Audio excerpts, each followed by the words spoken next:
সালাম আলাইকুম সাহেব আলিম সালামতুল্লাহ। জুম্মার নামাজ তো আর বাড়িতে হয় না, তাই সেই নামাজ কিভাবে কোথায় পড়ব? আপনি জানি না ভাই বলছেন কোনো ভাই না কোনো দিনই বোন বলছেন। যদি কোনো ভাই বলেন তাহলে আপনার বাড়িতে ফরজ কোনো সালাতে চলবে না। জোহর আসর মাগরিব এশা ফজর 5 ওয়াক্ত সালাত মসজিদে গিয়ে পড়তে হবে জামাতে।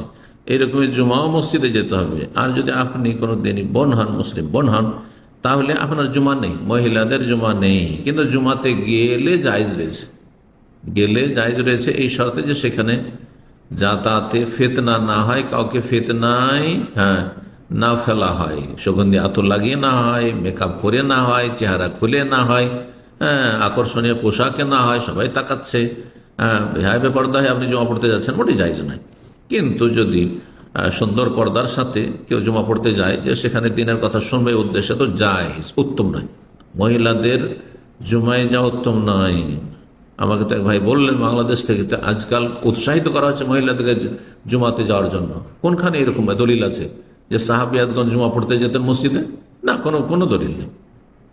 রাতের সলাতে যেতেন, হাদিসে রয়েছে, ফজরের সলাতে যেতেন, এশার সলাতে যেতেন, অন্ধকারের সময় যেতেন, যাতে করে পর্দা পুশিদা হবে, সলাৎ করে আসতে পারেন, তাও জায়েজ। বইউতহন্না খায়রুল্লাহন্না, নবী সাল্লাল্লাহু আলাইহি ওয়াসাল্লাম বাড়িতে মহিলাদের ফরজ নফল সব সলাৎ পড়া উত্তম।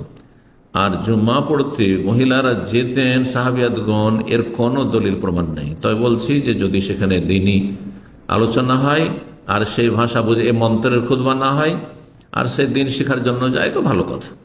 কিন্তু ফিতনা মুক্ত যেতে হবে, নিজেও ফিতনা পড়বে না, কাউকে যেন ফিতনায় লিপ্ত না করে।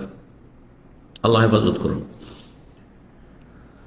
আজকাল বিভিন্ন জায়গায় বিভিন্ন দেশে যে দেখছেন যে জুমা মসজিদে সমানভাবে মহিলাও যাচ্ছে পুরুষও যাচ্ছে, এটা কোনো শরীয়তের বিষয় নয়, কিন্তু এটা শরীয়তের কাজ নয়। আর তারপর চেহারা খুলে যাচ্ছে, চুলও খোলা আছে, পেছন দিক থেকে চুল দেখা যাচ্ছে না, সামনের দিক থেকে চুল দেখা যাচ্ছে, নাউজুবিল্লাহ, মোটেই জায়েজ না, এটা গুনাহ কাজ।